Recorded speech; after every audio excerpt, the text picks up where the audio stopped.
آلت جنگ میں یہ اس قسم کا رویہ رکھ رہے ہیں، تو اس کا مقصد یہ ہے کہ ان کو عمران خان کی دشمنی، طارق صاحب کے ساتھ دشمنی سے کوئی فرصت نہیں ہے۔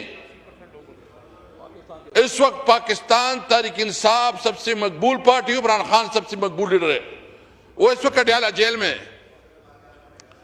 وہ جہاں کنفائنڈ ہے، وہ تو ٹارگیٹڈ جگہ ہے، وہ پتہ ہے کہ کدھر ہے۔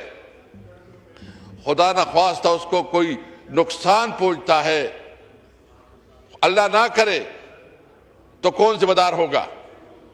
ایک تو ہمارا مطالبہ ہے کہ اس ماحول میں اگر آپ قومی یکجہتی چاہتے ہو تو عمران خان کو رہا کرو، اس کے خلاف جھوٹی مقدمات واپس لے لو، اور ہم یہ پوری پاکستانی قوم، یہ بھارت کو میسج کرے گا کہ پاکستان کا بچہ پاکستان کی دفاع کے لیے لڑے گا، لیکن آپ اپنی ذمہ داری پوری کریں۔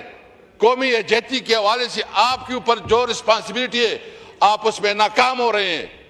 اور آپ نے دیکھا جب ہمارا موقع تھا تو ہم نے سب کو بلایا، اس پارلیمنٹ میں جوائنٹ سٹنگ کی، اس جوائنٹ سٹنگ میں پالیسی بنائی، اور اس پالیسی کے مطابق ہم نے جو جواب دیا ابھی تک وہ انڈیا کو یاد ہوگا۔